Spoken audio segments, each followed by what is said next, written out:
Ohayo minasan, ketemu lagi dengan Iris di channel Animania.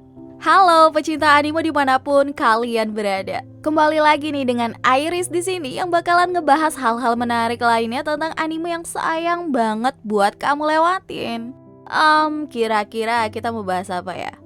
Oke, tahan dulu. Sebelumnya aku berpesan kepada kalian untuk menonton anime di aplikasi yang legal ya guys. No illegal club, no, yaitu Ikiyi. Berbagai anime yang sering kita bahas di sini mulai dari One Piece, Black Clover, Jujutsu Kaisen hingga Boku no Hero Academia tersedia nih di Ikiyi. Plus tersedia juga dengan subtitle berbahasa Indonesia. Udah enak banget kan? Jadi kalau kamu mau nonton anime jangan lupa untuk nontonnya di Ikiyi. Nah kebetulan anime yang bakalan kita bahas di konten kali ini juga tayang di Ikiyi loh guys.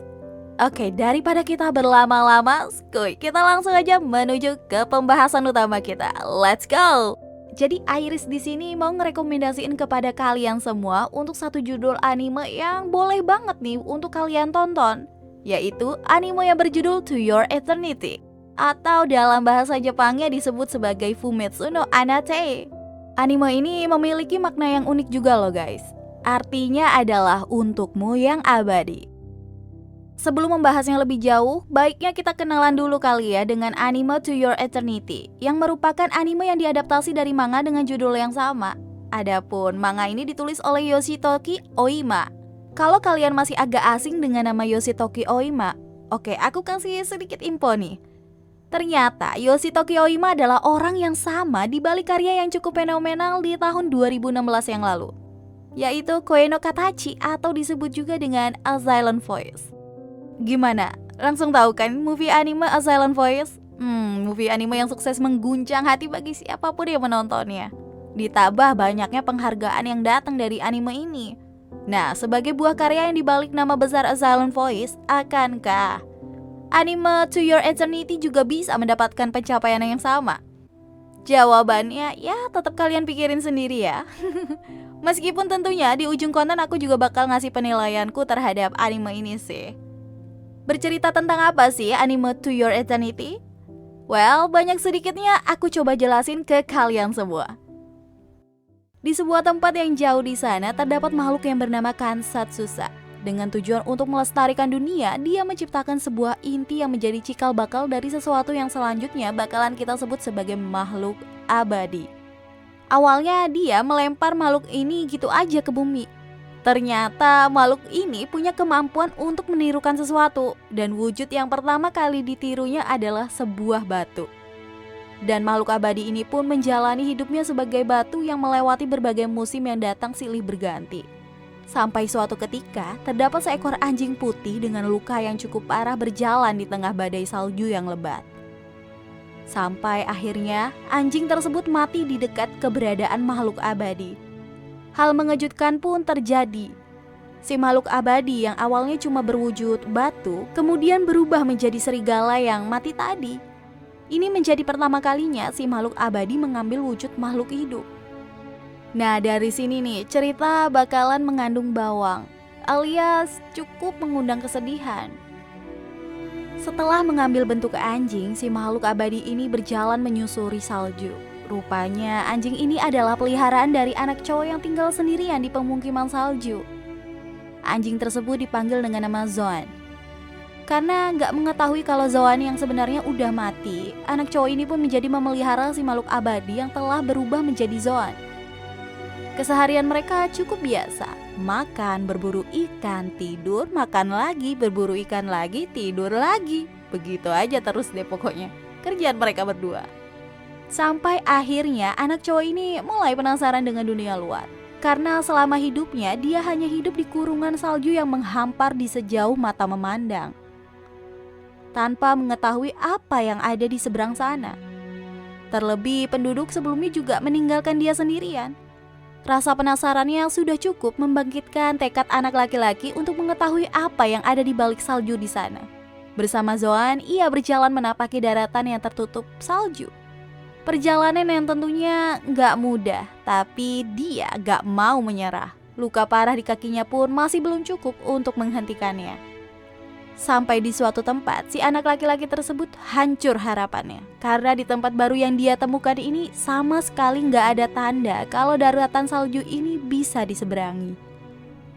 Terlebih lagi ditemukan berbagai kuburan, sisa-sisa logistik, hingga kereta sudah hancur ditemukan berserakan di tempat tersebut. Seolah-olah memberi petunjuk kalau penduduk yang dulunya meninggalkan si anak laki-laki ini sendirian harus menemui ajalnya sebelum menemui daratan baru. Merasa semua perjalanannya sia-sia, anak laki-laki ini kemudian pulang ke rumahnya. Namun karena luka di kakinya yang semakin parah, membuat kondisi tubuhnya semakin lama semakin melemah. Dan akhirnya si anak laki-laki tersebut harus menemui ajalnya. Dia meninggal dengan duduk di bangku kesayangannya dengan senyum yang menenangkan di wajahnya. Begitu anak laki-laki ini meninggal, kemudian dia digambarkan hidup di dunia yang berbeda. Tanpa salju yang dinginnya menusuk sampai ke tulang, hingga dia bisa bertemu kembali dengan para penduduk yang dulu meninggalkannya. Sungguh nasib yang luar biasa malang, guys. Sang makhluk abadi kemudian akhirnya mengambil bentuk si anak laki-laki ini, dan kemudian dia pergi menelusuri salju ke daratan di seberang sana dengan wujud barunya. Dari sinilah petualangan sebagai makhluk yang abadi dimulai. Dia mulai nih bertemu dengan banyak orang, dan pastinya dia mendapatkan banyak wujud baru. Misalnya aja nih, dia mendapatkan wujud gadis kecil bernama March yang harus menjadi tumbal dari upacara adat di desanya. Hingga beruang putih raksasa yang banyak disebut warga sebagai dewa. Yang awalnya dia sama sekali gak punya emosi, perlahan nih mulai mempelajari apa aja yang ada di dunia ini. Bahkan di pertemuannya dengan March, dia mendapatkan nama baru yaitu Fushi yang juga memiliki arti abadi. Sampai konten ini dibuat, Fushi ini sedang menjalani petualangannya bersama anak gelandangan yang senantiasa memakai topeng bernama Gugu. Oke, itu dia tadi yang bisa aku sampaikan dari alur cerita To Your Eternity. Intinya anime ini menceritakan tentang makhluk abadi yang bisa mengambil wujud bernama Fushi. Fushi kemudian berpetualangan ke sana kemari guna mencari tahu banyak hal tentang dunia ini yang bisa dia serap. Tapi yang jadi poin utama dari anime ini adalah plotnya itu loh. Bikin sedih gitu. Siapapun yang nonton, cerita tentang anak laki-laki yang ditinggal tadi itu adanya di episode 1 loh. Dan sukses bikin mata ngembeng gitu loh. Baper banget. Next episode-nya gimana? Sama aja, aku gak bakal sih nyampein lebih lengkap cerita tentang petualangan March atau Gugu ini. Karena aku ingin kalian mencari tahu sendiri. Biar ketika baru menontonnya kalian gak kehilangan feel-nya gitu loh. Biar berasa. Oke, plot yang dibangun juga menarik nih dan gak biasa menurut aku. Selain konsep makhluk abadi yang dari awal udah mencuri perhatian, sisi menarik dari anime ini adalah hubungan emosional antara Fushi dengan karakternya itu sukses terjalin dengan baik sepanjang cerita. Pengembangan karakter Fushi di sini juga bagus banget, guys. Sebagai makhluk yang buta akan pengetahuan dunia, tapi tetap memiliki hati dan perasaan. Terlebih perkembangan kekuatannya juga berjalan begitu pas, nggak terburu-buru tapi juga nggak begitu lambat. Belum lagi konflik yang terjadi dari setiap arc ini juga terasa lebih nyata karena sedikit menyinggung mengenai adat istiadat, juga mengenai pandangan sosial yang turut dibangun. Kompleks tapi disajikan dengan tidak terlalu berat sehingga tetap enak untuk dinikmati. Anime ini sukses merenggut rating hingga di angka 8,6 di My Anime List, sehingga menempatkan To Your Eternity di peringkat kedua anime terbaik di musim spring ini versi My Anime List. Oh iya, masalah grafiknya gimana? Aman kok guys, malah menurutku ini udah bagus banget.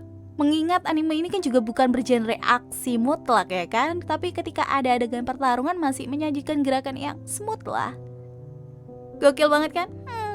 Menurut aku pribadi, To Your Eternity adalah anime yang worth it banget buat ditonton di musim ini karena berbagai kelebihan yang aku sampaikan tadi. Selain anime Tokyo Revengers yang sukses merebut trending, To Your Eternity ini juga perlu diperhitungkan. So, apakah kalian yang sudah menontonnya merasakan hal yang sama? Atau jangan-jangan kalian malah belum menonton animenya? Kalau belum, selesai nonton video ini, langsung cus, tonton guys animenya. Nggak bakal nyesel, asli dah. Oke, sampai di sini dulu perjumpaan kita ya. Next, mungkin Iris bakal ngebahas tentang anime ini lagi sih, atau rekomendasi anime lainnya. Ya, semuanya tergantung kondisi, jadi lihat ke depannya aja ya guys. So, see you again next time. Adios, Caramelos. Stay safe everyone. Salam Animania.